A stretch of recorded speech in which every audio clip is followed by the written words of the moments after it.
Bom, é isso, galera. É um videozinho para tratar da demissão do Mandetta, tentar explicar alguns motivos do porquê que eu acho que essa demissão faz sentido e talvez ampliar um pouco o debate, porque a demissão do Mandetta não é uma via de uma mão só.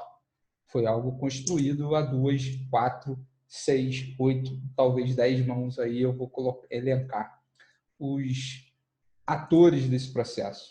Então, de cara, eu já estou mostrando aqui para vocês os gastos empenhados com saúde e o que a LOA tinha predicado como gastos a serem implementados com saúde.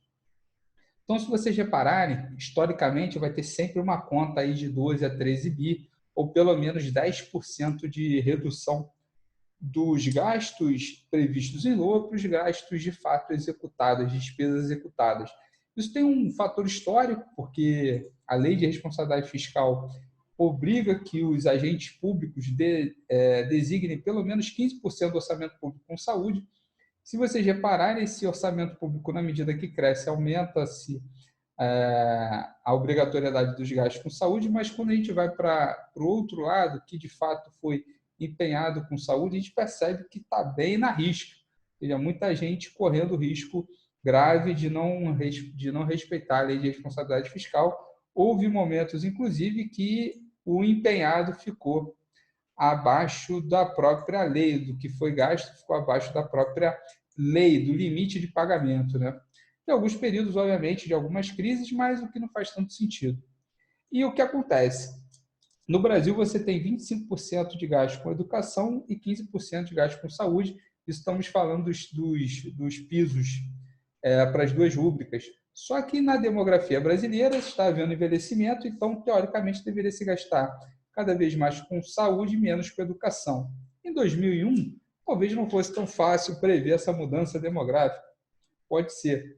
Mas a questão é que a gestão da saúde já se demonstrava um caos já desde aquela época, com inúmeros escândalos de corrupção. Se a gente for ver os escândalos de corrupção mais recentes no Rio de Janeiro, a gente vai perceber que grande parte da janela de oportunidades para os corruptos estavam nos hospitais, que ninguém entende aquele emaranhado de gastos. Por exemplo, quando um cara chega lá com múltiplas faturas, sai de lá com uma despesa de mais de 1 milhão, ninguém vai conseguir discutir o porquê que o médico fez Y ou X. Então, se fica aquela discussão, existe sempre um corporativismo grande dentro do serviço público, isso gera uma janela de discricionalidade que muita gente aproveita para embolsar dinheiro. Não estou dizendo que isso é caso de alguns dos atores, só estou mostrando que existe toda uma discussão do porquê que a saúde ela é má vista pelos gestores públicos, então você não tem, historicamente, grandes pompas e circunstâncias para a abertura de hospitais, como a gente viu em períodos recentes para a abertura de estádios de futebol. A partir desse preâmbulo, eu quero elencar alguns atores importantes. Nós temos Bolsonaro hoje no governo e, como seus ministros mais próximos, nós temos o Onyx Lorenzeti. Na verdade, o nome dele é Lorenzoni, mas Lorenzetti fica até melhor pela cara dele, que é um cara que gosta de passar um pano e ensaboar muita gente ali dentro. Nós temos Osmar Ricardão Terra, que também é médico, mas provavelmente deve ter tido uma formação muito aquém do desejado para poder proferir certas opiniões que não são nem um pouco fundamentadas dentro de alguma ótica que faça sentido. Nós temos aí o nosso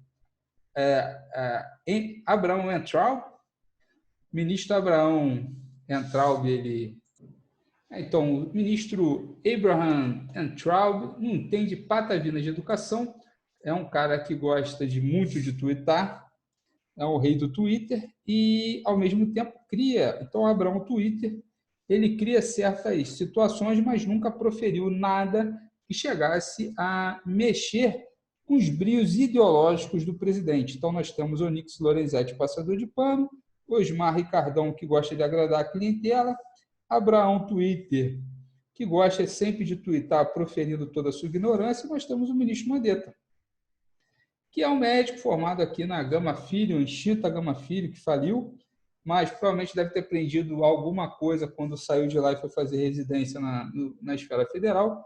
Não que eu queira falar mal da Gama Filho, mas dizem que até era uma boa instituição, mas a gente sabe que a Instituição Federal de Ensino, com a sua vocação à pesquisa, é imbatível no Brasil. Algumas outras áreas, como economia, talvez a economia e a administração consigam encontrar pares, porque não tem um custo agregado tão alto para se expandir dentro da esfera privada, como na FGV, PUC, BMEC, INSPER e por aí vai. Mas nas outras áreas é um banho disparado o que se faz dentro da universidade pública, porque ali você tem toda a máquina pública que pode gerar todo um encadeamento, uma redução do custo médio. Ou seja, tem que ser mais eficiente, produz pesquisa e é isso que interessa para o avanço científico. Produzir apertador de botão, a gente não precisa formar um universitário, a gente forma um técnico. Então, é isso. A vocação de um universitário é sempre gerar alguma coisa para além do seu próprio conhecimento. Mas isso é outro detalhe. O Mandetta, então, tem formação fora, fez especialização em ortopedia e tal, e provavelmente deve conhecer alguma coisa da leitura científica. Então, consegue ter acesso à leitura científica. Provavelmente pesquisou alguma coisa antes de sair abrindo na boca, porque é uma doença que ninguém sabe como que ela é cometida. Mas, ao mesmo tempo, não seria tão difícil perceber que, para o Brasil, olhando para os dados, a situação está bem complicada, bem difícil de você lidar. Vou dar alguns exemplos aqui de como está a situação para o Brasil. Vou dar 3 exemplos rápidos, né? Então, a gente tem um problema aí grande de crescimento de número de mortes e, ao mesmo tempo, estabilização de infectados, o que pode denotar um simples problema de coleta nesses dados. Então, é bom ficar esperto em relação a isso.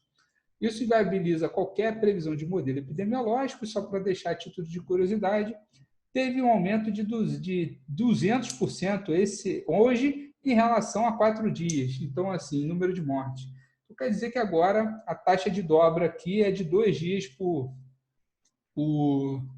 é de 2 dias. Então, o número de mortes dobrando a 2 dias, a gente espera que no final de um mês tenhamos aí um Brasil inteiro morto, né? Se mantiver essa taxa, o que indica aí que existe um problema grave aí de coleta de dados, que isso não pode representar algo verdadeiro.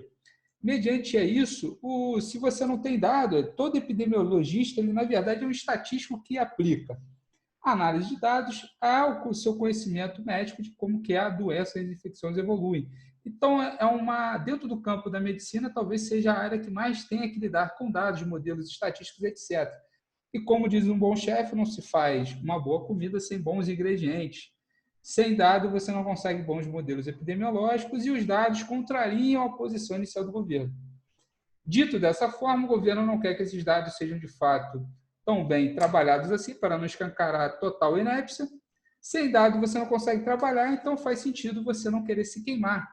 Então, essa atuação do Mandetta, esse movimento estratégico de ao fantástico inimigo número 1 de Bolsonaro, falar sobre as dissonantes opiniões na gestão da saúde em relação às esferas, né? Então, você tem um chefe do executivo falando um monte de impropérios e executivos estaduais e municipais muito preocupados porque a gestão da saúde cai muito em cima do seu colo.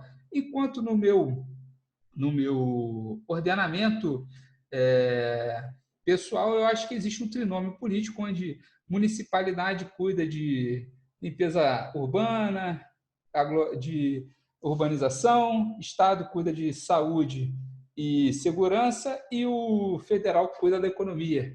Repara que eu não elenquei saúde porque eu acho que o povo brasileiro, o eleitor brasileiro médio, está cagando para a educação, porque, ao que parece, os formadores de opiniões conseguem botar seus filhos em hospitais privados, em hospitais e colégios privados.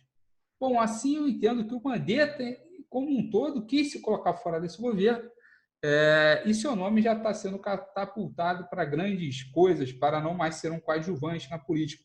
Enquanto o ministério do Bolsonaro é basicamente um cemitério de cérebros, um cemitério de boas intenções, e de boas intenções o inferno está cheio. Então, eu acredito na boa intenção da grande maioria dos membros da sua equipe, mas são pessoas que não têm nenhuma experimentação na coisa pública. Então, você não fez uma mistura de pensamentos, você colocou todo mundo falando a mesma coisa, e passarinhos, quando cantam juntos, fazem um bom coral, mas deixam o debate muito mais pobre. Bom, essa é a minha opinião, então acredito que o Mandetta seja demitido essa semana, poderá assumir Osmar Ricardão Terra, que é um passador de pano na sua clientela, dado que as más línguas falam que o Bill Adão aí andou cheirando flores que pertence a outros aí. Eu, olhando para a cara do Bolsonaro e o seu histórico de atleta, eu acredito que ele seja forte o suficiente para aguentar um chifre. Então, um abraço a todos. Quem gostar, por favor, compartilhe.